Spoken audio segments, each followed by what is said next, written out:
হিন্দুদের এইভাবে বাঁচানো যায় না দাদা ভাই, এইভাবে একদম টোটালি বাঁচা। শুভেন্দু অধিকারী মহাশয় ভুল করছেন। নির্দিষ্ট সালে যেরকম কুরবানির প্রথা চলছিল সেই প্রথা চালু করে। আমার ঋণ আছে 9 লাখ টাকা, ঋণের বোঝা শুভেন্দু অধিকারীকে নিতে হবে। কুরবানির নিয়ম বন্ধ করেছে, মানছি না, মানব না। মানছি না। রাজ্য সরকার কুরবানির নিয়ম বন্ধ করেছে, মানছি না, মানব না। মানছি না, মানব না। নাহলে আমার স্বামী সুইসাইড করবে বলছে, সন্তান অনাথ হবে, কিভাবে চালাবো? আমি তো মেয়ে মানুষ, আমার কি বাইরে যাওয়ার ক্ষমতা আছে? আমি কি ইনকাম করব? রেখা পাত্র দিদি ভাই যে কথা বলছে যে গরু যে 14 বছর বয়সীকে কুরবানি দিতে হবে, প্রথা তো এতদিন ছিল না। মাত্র 15 দিন ক্ষমতায় এসে আজকে নতুন নতুন নিয়ম, নতুন নতুন প্রথা চালু করছে। এই নিয়ম তো নেই, মানুষের জীবনের গ্যারান্টি নেই। তাহলে গরুর 14 বছরের জীবনের গ্যারান্টি আমরা কিভাবে নেব? কিভাবে নেবো? শুধু তো গরুকে খাওয়ালে আর গরুকে দুধ বিক্রি করলে তো আমাদের সংসার চলবে না। কুরবানির প্রথা ছিল বলে গরু তুলতাম, গরু পুষতাম।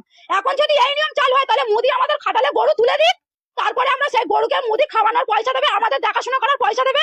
তাহলে গোমাতাকে সেই 14 বছর বয়স পর্যন্ত আমরা রেখে দিতে পারবো। তার আগে গোমাতা এতদিন এই প্রথা চালু ছিল না, আমরা এই প্রথা রাখতে পারবো না। আমাদের কুরবানির প্রথা চালু করুক, নাহলে আমাদের স্বামীরা সন্তানরা সব অনাথ হয়ে যাবে, সুইসাইড করবে বলছে। এর দায় শুভেন্দু অধিকারী, রেখা পাত্র, এদেরকে নিতে হবে, নিতে হবে। সরকার বলছে যে গোমাতাকে বাঁচাচ্ছে। গোমাতাকে কিভাবে বাঁচাচ্ছে? এতদিন বাঁচায়নি কেন? এতদিন তো এই প্রথা চালু ছিল। আমাদের লাইফে আমরা এখন এরকম দেখি না, আমাদের স্বামীদের লাইফে আসেনি, আমার শ্বশুরের লাইফে ছিল না। তাহলে এখন এই প্রথা কিভাবে চালু করেছে সরকার? আমাদের নির্দিষ্ট সময় দেওয়া হোক, মানবো। সরকার এসছে, আইন মেনে নেবো, কিন্তু নির্দিষ্ট সময় না দিলে আমরা মানতে পারবো না।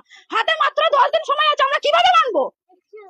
এই লোন নিয়ে এই গরু পুজো কত টাকা লোন নিয়েছে? আমি প্রায়, আমার লোন আছে, বন্ধন থেকে নিয়েছি 2 লাখ টাকা, স্বর্ণ জয়ন্তী গ্রুপ থেকে নিয়েছি 3 লাখ টাকা।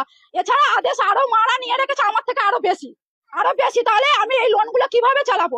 আরো প্লাস পার্সোনাল পরের কাছ থেকে টাকা নেওয়া আছে সুদে। আমার খাটালে মাত্র 6টা গরু আছে, 6টা গরু আছে, সেই গরুর উপরে নির্ভর আমার 9 লাখ টাকা দেনা আছে। আমার স্বামী তো বলছে সুইসাইড করবে, আমার বাচ্চা তো অনাথ হয়ে যাবে। আমি বলছি যে আমি কি করতে পারি? আমার মায়েরা, আমার লোনের অফিসার ফোন করে বলছে যে টাকা আমাকে দিতেই হবে, লোনের ডেট চলে আসছে বলে। বলছে ডেট যদি পিছিয়ে যায় তাহলে কিন্তু তোমাদের সিভিল খারাপ হবে, লোন নিতে পারবে না কোথাও। এইসব যে আমাদের কাণ্ডগুলো ঘটছে, আমাদের তো জীবন ভবিষ্যৎ অন্ধকার হয়ে যাচ্ছে। আপনার কতটা গরু চাষ করেছেন? আমার 6টা গরু আছে, 2টো ছোট ছোট বাছুর আছে, 8টা গরু এখন আছে। কি চাইছেন আপনারা? আমরা এই কুরবানির প্রথা চালু হোক, কেনা বেচা যেমন চলছিল সেইগুলো নিয়মগুলো বাদ দিয়ে কেনা বেচাটা চালু করে দিক। আমাদের গরুগুলো বেচাকেনা না হলে আমরা সুইসাইড করা ছাড়া আমাদের সরকার বাধ্যতা। বলছে যে হিন্দুদের বাঁচাচ্ছি।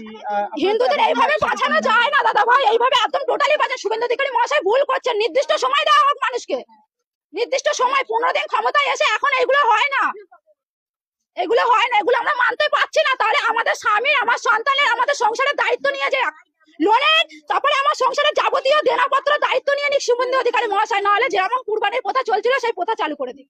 নাহলে আমার ঋণ আছে 9 লাখ টাকা, ঋণের বোঝা শুভেন্দু অধিকারীকে নিতে হবে। নাহলে আমার স্বামী সুইসাইড করবে বলছে, আমার সন্তান অনাথ হবে, আমি কিভাবে চালাবো? আমি তো